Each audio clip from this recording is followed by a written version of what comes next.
Okay, so I want you to just try to imagine this for a second. You have this massive corporation, right? A true titan of industry. One of the biggest names out there.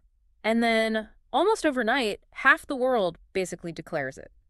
Persona non grata. Cut off. Yeah. Completely. Its access to the absolute foundational technology, Yeah. it's just gone. We're talking about the silicon engines of, all advanced computation, severely curtailed. Right. And by all the conventional rules of, global commerce and tech, this company should be crippled. It should be stalled, maybe even collapsing under the pressure. And yet, Yeah.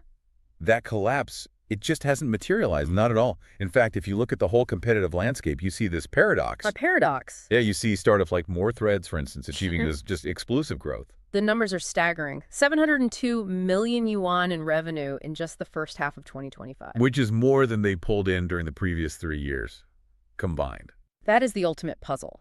I mean, how do you not just survive, but potentially lead in the most crucial technology of the 21st century, AI, when the whole technological foundation beneath you is shifting and, these international walls are constantly being built higher? This doesn't just sound like one company's story. It sounds like an impossible survival story written in, layers of silicon. It's the central question of modern industrial strategy. And that's our mission for this deep dive.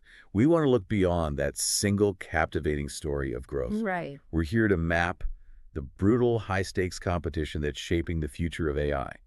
We're going to do that by analyzing the 5 strategic playbooks being used by the biggest players, all of them battling for what you could call computational autonomy. Because that explosive financial growth is one thing, but, scale and sustainable technological leadership, that's a whole different ballgame. Totally. We're talking about titans and phoenixes, each one employing a deeply calculated strategic playbook. Okay, so what's the big picture here for you listening? What's the key shift we need to grasp? It's the strategic inflection point. This entire race has definitively moved beyond that initial question of, can we even make a domestically produced chip that basically works? Right, that era is over. That era is completely over. Yeah. Now, the battle is entirely focused on a new question. How well and how quickly can we deploy vast amounts of computing power at scale? So it's a contest of industrial execution now. Exactly. It's about execution. It's about software optimization, strategic alliances. Yeah. It's not just about some academic convention in a lab anymore. So if we're going to talk about scale and execution, we have to start with the heavyweight champion in the room, Huawei. No question. You have to. The sheer magnitude of their influence on the entire tech ecosystem it's just hard to get your head around. When you look at the projections for 2025, the data suggests that Huawei's Ascend AI chips, they're on track to capture an estimated 27% of China's entire AI chip market. And that is not market share built on, hype or venture capital. No. That is market share built on steel, glass, and software. And the fundamental differentiator for Huawei, the thing that sets them apart, is what they offer. It's the turnkey, complete solution. Okay, what does turnkey actually mean here? It means they don't just sell you a component, like a single chip. They sell you the entire technological universe, from the foundation all the way up. They truly control the stack. They control the whole stack. So we're talking about everything. The communications backbone, the cloud infrastructure, the servers. The servers that host the data, the consumer electronics that access it, and, critically, the 5 major chip series that power the whole thing. So if you're, say, a massive government project or a major state-owned enterprise, then choosing Huawei is not just a procurement decision. It's buying a fully integrated, pre-vetted, and fully supported ecosystem. I mean, just think about the immense difficulty for any of the rival startups we're going to discuss later. It's almost impossible. They might create a faster chip, sure, but they still have to navigate this labyrinth of software integration, networking protocols, customer service. All the stuff that makes it actually work in the real world. Right. Huawei just bypasses all that. They have this inherent institutional trust, deep distribution channels, and this unique ability to dictate standards from the application layer all the way down to the metal, the actual silicon. That seamless integration feels, almost insurmountable for an outsider. And this strategy, it wasn't a luxury, was it? It was more of a planned defensive measure. Absolutely. We have to go back to May 2019. That's when the U.S. added Huawei to the entity list. For many companies, that would have been a corporate near-death experience. A total gut punch. It was an immediate existential crisis. Yeah. But they had contingency plans already in place. So instead of slowing down their internal chip R&D powerhouse, HiSilicon, activated what they dramatically called their backup chips program. Backup chips. So what did that mean in practice? It meant the internal team had to basically take on the responsibility of developing 5 existing major chip series all at the same time, concurrently, just to accelerate their autonomy across the board. And these were essential lifelines. We know the names. You have Kirin for mobile phones, Right. Kunpeng for servers, Taingang for network switches. Balong for modems, and of course the star of our show, Ascend for dedicated AI computing. They were ready for a long war, not just a short skirmish. And what's so revealing about Ascend's early strategy, especially up until 2024, is what they avoided doing. This is key. They focused almost exclusively on dedicated AI chips, or ASICs application-specific integrated circuits. Right, so they deliberately steered clear of the general-purpose GPU market, the GPGPU market, which is where that global supremacy battle is usually fought. Exactly. So why? Why the calculated retreat from the GPGPU fight? Was it just a resource limitation? It was a cold, pragmatic calculation, and it was driven entirely by the sanctions. To dominate the GPGPU market, you really need 2 things. You need immense financial resources, of course. But you also need access to the world's most advanced chip manufacturing processes, specifically what TSMC or Samsung can offer at the absolute leading edge. And the sanctions cut off their access to those advanced fabrication nodes. Precisely. So they couldn't produce the high-performance, power-efficient single chips that you need to compete head-to-head in that space. Okay, so if you can't win the race for single chip supremacy, the Formula One level of refinement, what's the strategic alternative? You change the entire game. Huawei adopted what we're calling the quantity over refinement doctrine. Quantity over refinement, I like that. The solution was brilliantly simple in concept, but just brutally difficult in execution. The idea is, if your single mid-range chip is inferior, you just integrate a massive number of, we're talking tens of thousands. Tens of thousands. Tens of thousands into these fast, synchronized computing clusters. The collective output would then, theoretically, match or even exceed the extreme performance of the high-end competition. That is such a fundamental shift in strategy. It moves the whole focus from hardware innovation at the transistor level to massive industrial systems engineering. That's it, exactly. But what's the practical cost of this doctrine? It sounds like they're basically trading power efficiency for a guaranteed supply chain. You've just hit on the core trade-off. And this is where you see the true depth of the strategy. Running, say, 10,000 mid-range chips instead of 100 high-end single chips, it introduces these immense operational burdens. Okay, like what are the big penalties? There are 3 major ones: latency, power, and complexity. Latency, okay, because data has to travel across thousands of different connections rather than just staying inside one powerful processor. Exactly. Every single added network hop, every communication bottleneck between all those chips, it means valuable milliseconds are lost. And that directly impacts the speed of large model training. Right, and power. Second, power and cooling. Mid-range chips, built on older, less advanced processes, are just far less power efficient. So to run 10,000 of them, you need vastly more electricity and an exponentially more complex, expensive cooling infrastructure than you'd need for just a few highly optimized flagship chips. And that brings us to complexity. I mean, managing 10,000 chips working together, that sounds like a nightmare. It is. You need this highly sophisticated proprietary software, sort of the operating system of the whole cluster to manage task distribution, synchronization, error correction, the whole 9 yards. And that software stack has to be perfect. And that's where their full stack approach becomes their shield. It's the shield. They can absorb those costs and complexities internally precisely because they control every single layer of that stack. And there's this defining quote, a real soundbite from Xu Jijian, their rotating chairman, that just captures this philosophy perfectly. What do you say? He said, the computing power of our single chip is inferior to that of NVIDIA, but Huawei can achieve 10,000 chip supernodes, thus achieving the world's strongest computing power. Wow. That's not just a boast, is it? That's a declaration of a national engineering strategy. It is. It's about concentrating resources and sheer scale to accomplish critical tasks. They're leveraging industrial mass where others are chasing, silicon purity. And that vertical integration is their greatest strength because they are, by far, their own largest customer. They don't have to convince any external companies to buy their specialized hardware. They have this instant, massive demand validation coming from their own internal divisions, their cloud services, their huge efforts in training large language models. And their burgeoning smart car division. All of these internal business units provide perfectly clear, specific demands for AI computing power. So the chip design process becomes hyper-focused. Completely. They don't have to worry about the unpredictable, sprawling needs of the general market, like, say, graphics rendering for gaming or backward compatibility. None of that. They are focused entirely on maximizing the chip's efficiency for the highly specific data center tasks that the Huawei ecosystem requires. And when we look at the actual performance metrics, this strategy, it seems to validate itself. It does.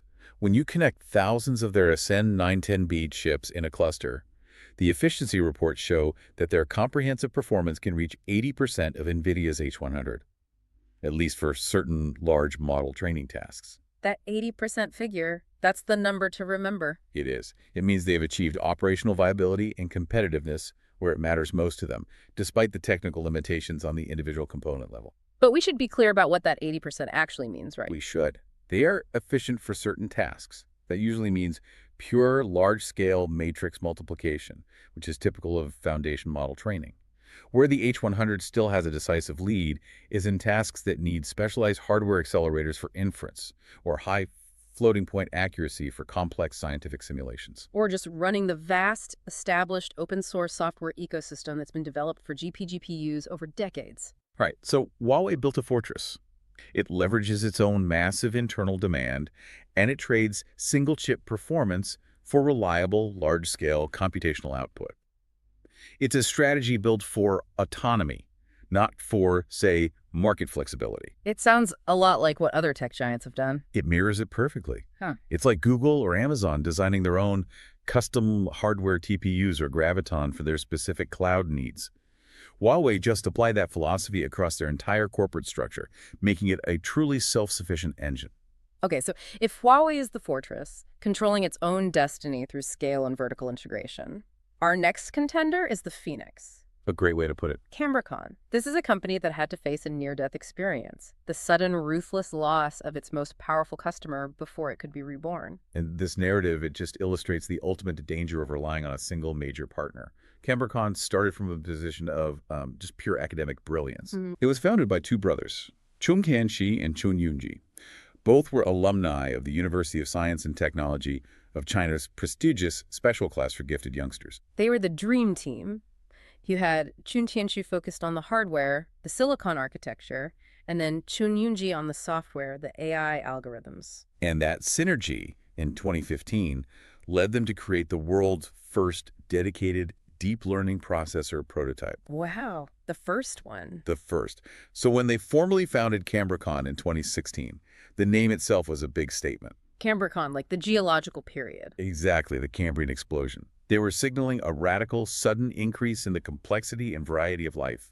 They want to do the same thing for artificial intelligence. And they achieved glory really quickly. In 2017, they hit their first major commercial high point. Right.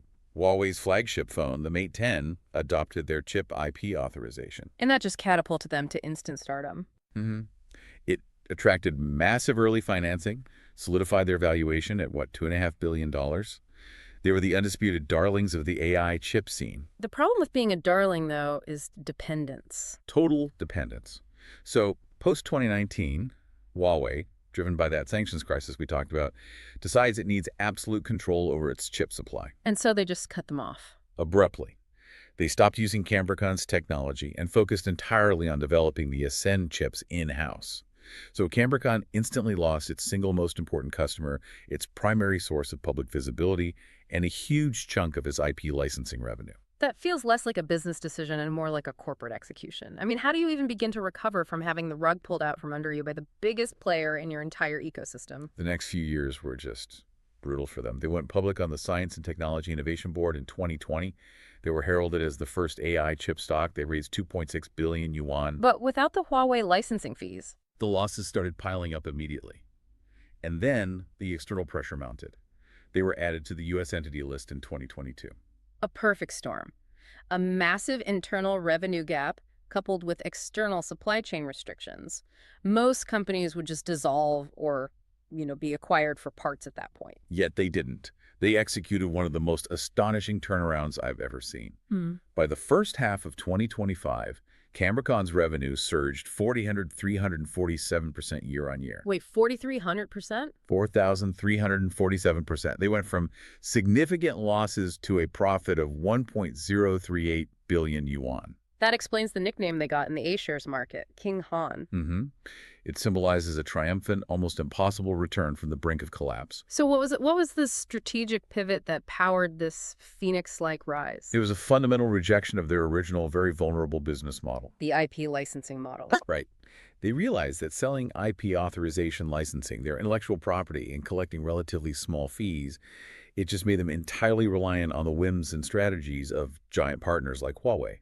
Volatility was baked into the model. So they shifted from being a component technology provider to being a systems provider. Exactly. They moved to directly selling physical chips and highly complex intelligent computing cluster solutions.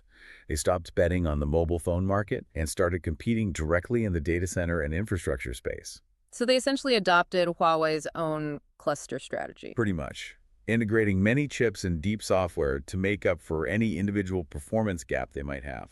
But this put them into direct competition with their former customer, Ascen. But it also gave them crucial stability. So why is selling cluster solutions inherently more stable than licensing mobile IP? It comes down to two things: commitment and scale.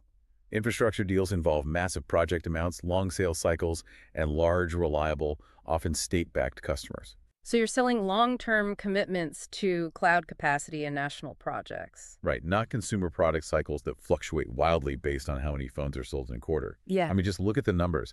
Revenue from their intelligent computing cluster system business exceeded 600 million yuan in 2023 alone. But here's the question I keep coming back to. If they're now competing in the cluster space against Huawei, who has that full-stack advantage we talked about, how do they differentiate themselves? That's the key competitive dynamic that gets missed. Huawei is often constrained to only integrate its own technology. It's a closed system. A walled garden. Cambricon, by necessity, has had to become more open. They focus on software stack flexibility, providing compatibility layers that can integrate into existing systems without requiring a client to, rip and replace their entire IT infrastructure. Oh, that's smart. And they leverage their academic background to create these high-efficiency AI algorithms optimized for their specific hardware. That can sometimes give them an edge in highly specialized research applications where Huawei is just focused on sheer corporate scale. So their weakness, being forced to operate externally, actually became their strength. Exactly. They had to be adaptable. They had to offer an interoperability that the giant, vertically integrated fortress often doesn't need to bother with. It's the ultimate example of Darwinian pressure. Absolutely. Yeah. They were stripped down to their core competence, and they rebuilt themselves as a hardware and solutions powerhouse focused firmly on that reliable, high-margin, cloud-side intelligent chip and board card business. And the capital market, seeing that strategic certainty and the revenue surge, Yeah. just poured money back in. Mm-hmm. Confirming the success of that brutal but necessary pivot. Okay, so we've established the two leading strategies. You have Huawei's integrated scale, and you have Cambricon's painful but successful pivot to cluster solutions. So now let's shift to the other major, highly capitalized startups, what you're calling the GPU Dragon Quartet, with Cambricon being one of the four. This is where we see three more highly focused, very distinct strategies for entering the market. What are they? You've got the strategic alliance model, the financial blitzkrieg, and the quiet technical pursuit. And all three of these companies emerged post-2018. All of them have founders with serious experience at global chip giants. And all are currently sprinting towards IPOs. Okay, let's start with Enflame Technology. Okay. This is the strategic alliance model. Right. So Enflame, founded by veterans who really cut their teeth at AMD, they immediately chose the highest stakes path. Which was? High-end AI training chips, specifically for data centers, providing full-stack solutions. I mean, they showed immense confidence by aiming directly at NVIDIA's core market from day one. And that aggressive confidence immediately attracted a crucial patron, Tencent.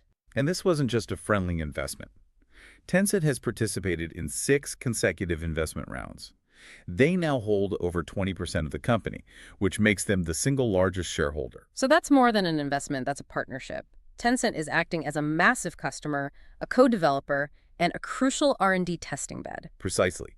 This strategic alliance gives Enflame a massive, real-world, closed-loop laboratory that other startups can only dream of. They don't have to guess what the market needs. Whoop. They get instant feedback and specific requirements from one of the largest internet conglomerates in the world. I mean, just think about the tactical advantage there. Tencent provides these complex, demanding business scenarios. Optimizing performance for Tencent Meeting, for example. Or improving massive speech recognition algorithms, or just handling the sheer data volume of their gaming and social platforms. And Enflame gets to iterate its chips and its software stack under constant, genuine commercial stress. It creates this perfect symbiotic relationship. Tencent secures a tailored, captive supply of high-end AI hardware, which guarantees their own technological autonomy. And Enflame gets instant demand validation, huge, stable revenue streams, and a clear path to optimization. It essentially de-risks their entire product development cycle. Massively. Nah. And their reach goes beyond just Tencent.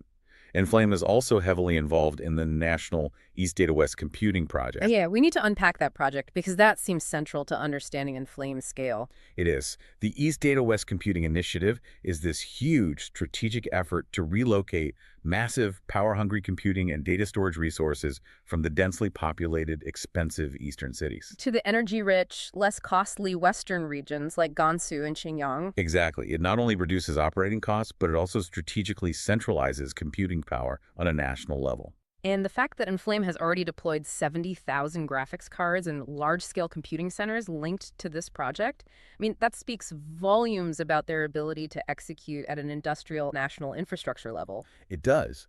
This whole model leveraging deep strategic integration with a top-tier customer and securing a role in key national infrastructure projects, it gives Enflame a safer, more stable, and highly visible path toward their IPO. Which they started the process for in August 2024. Right. Their whole strategy is about stability and scale through powerful alliances. Okay, so in stark contrast to that patient strategic alliance, we have Biren Technology. This is the pure financial blitzkrieg.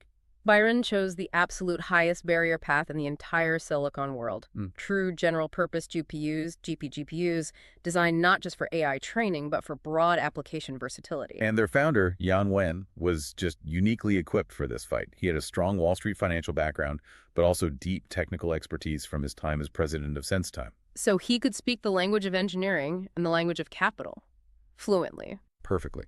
And Biren's strategy was ruthless acceleration. The mantra was basically raise overwhelming funds first, then fight the technological battle. And they executed it flawlessly. Oh, yeah.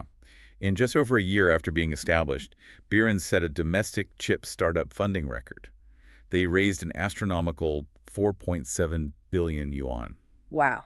And that staggering amount of financial power was immediately weaponized for talent acquisition. A talent blitzkrieg, essentially. They just poached top-tier chip design engineers and architects from every major global competitor you can think of: NVIDIA, AMD, Qualcomm, even Huawei's own HiSilicon. They were trying to buy the fastest available R&D team to accelerate their development cycle from years down to months. And the immediate results were pretty impressive. They launched their first GPGPU chip in 2022. It made global headlines, briefly set a computing power record, and was celebrated publicly as the treasure of the exhibition at the World Artificial Intelligence Conference. They just burst onto the scene as this instant rising star. Yet all that capital and all that talent couldn't shield them entirely from geopolitics. Biren was added to the Entity List in 2023. And that immediately disrupted their supply chain and their forward momentum. It did. And this is where the technical ingenuity of that expensive team had to really kick in. They were forced to pivot instantly. So what was the specific technical solution they came up with to mitigate the sanctions threat? They pivoted to solving the pervasive problem of computing power islands. Wait, okay, what exactly is a computing power island? Can you break that down for us? Sure. It's a huge issue in modern data centers. So when different companies supply different components, network cards, CPUs, specialized accelerators, GPUs, they often don't speak the same proprietary language. They become islands. They can't pool their resources effectively for massive parallel tasks. Exactly. So if a company wants to run a vast AI model, but their existing network hardware is from one vendor and their new acceleration cards are from Biren, they face these frustrating systemic incompatibility problems. I see. So Biren engineered a software layer and a compatibility solution that could effectively bridge these hardware brand collaboration problems. It allowed all these disparate components within massive clusters to work together efficiently, That is extremely smart. They use their technical ingenuity to solve a systemic industry headache. which made their products instantly attractive to companies with existing complex IT infrastructures. It provided a clear mitigation path against the sanctions. And it attracted massive customers. Instantly, major state-owned enterprises and large corporate customers that needed that interoperability, China Mobile, Ping An Technology, Inspur Information, they all placed significant orders. So Biren proved that while capital acceleration works, true resilience relies on rapid, decisive technical pivots when the strategic landscape shifts. And they, too, are preparing their financial machine for an IPO. Okay, so that brings us to our final contender, Muxi Technology. This is the third distinct model, the quiet pursuit of technical mastery. Right. They also focus on that high-barrier GPGPU market, but their approach is just much more low-key. It's centered entirely on full independent R&D. So Muxi's greatest asset isn't a massive corporate patron or overwhelming capital. No, it's the sheer technical maturity of its founding team. They're led by 3 senior technical veterans who all worked together at AMD for many, many years. They have this shared history of knowing exactly how to build complex, high-performance GPGPUs from the ground up. So that means they didn't have to spend years developing an internal R&D culture or figuring out their organizational structure? Exactly. Muxi possessed a mature, internationally comparable R&D system from day one. They just completely cut out the learning curve that plagues most startups. They're the quiet professionals. Totally. Focusing intensely on engineering excellence and optimization. In the eyes of investors and industry watchers, Muxi is seen as low-key, but critically, they're also seen as having no obvious shortcomings in their architecture. And possessing huge room for imagination regarding future technical development. Right. Their stability and their predictable execution, that's their calling card. And that stability, it attracts a very different kind of capital, doesn't it? It does. Their investors aren't just one huge corporate patron. It's a deep bench of top-tier institutions. Sequoia China, Matrix Partners China, heavyweights like Lenovo, and crucially, they also attracted funds with significant national team backgrounds. So this broad, deep financial backing, combined with their focus on pure technical execution and strategic independence, it suggests a long-term, calculated play. Very calculated. They're far less reliant on a single partner's demands or a single venture capital cycle. They're building a technological foundation that's designed to endure. And it's no surprise that Muxi submitted its IPO application at the same time as more threads. It signals that all these different paths, the alliance, the blitzkrieg, and the quiet mastery, are now converging on the public markets. It's just remarkable to see 5 different, highly sophisticated and aggressive corporate playbooks all striving toward the same goal. The goal of computational autonomy under restriction. So we've mapped 5 really distinct strategic playbooks here. We have. We analyzed Huawei's scale and vertical integration, how they absorb technical cost for a guaranteed supply. We witnessed Cambricon's painful but ultimately successful pivot from vulnerable licensing to resilient cluster solutions. And we detailed the strategies of that rising quartet, Enflame stability through the Tencent alliance. Biren's dramatic acceleration fueled by capital and rapid technical pivots, and Muxi's quiet reliance on deep, seasoned technical pursuit. The sheer volume, the complexity, and the variety of these efforts, all of them sprinting toward public listings. It signals a clear and, I think, irreversible inflection point in the global tech landscape. I agree. The competition for computing power autonomy is no longer a question of mere existence or, basic functionality. Right. The transition is decisively complete. The entire conversation has shifted from whether these domestically produced chips can be used at all to how efficiently and effectively they can be used at maximum scale and under which strategic alliances. So the focus now is entirely on optimization, integration, ecosystem maturity. And crucially, managing the trade-offs of performance versus self-sufficiency. The era of just announcing a functional chip is over. This is the new silicon age. And the battleground is defined by massive industrial deployment and this ingenious integration of mid-range chips into world-class supernodes to circumvent global restrictions. It's a profound contest of strategic resilience. And what really stands out to me across all these models is that success demands this acute understanding of your own organization's strengths and weaknesses. You have to choose a path. Leverage corporate scale, academic expertise, overwhelming financial firepower, or strategic alliances, and you have to execute it flawlessly in the face of constant geopolitical turbulence. So we'll leave you with this final provocative thought as you consider which of these giants might define the next decade of AI. When strategic alliances and capital blitzkriegs are battling an integrated corporate behemoth and quiet technical prowess, which model, the highly diversified large-scale systems approach or the nimble capital-rich specialist, is truly best positioned to lead and secure the future of this new Silicon age? Which strategy will ultimately deliver the strongest computational edge?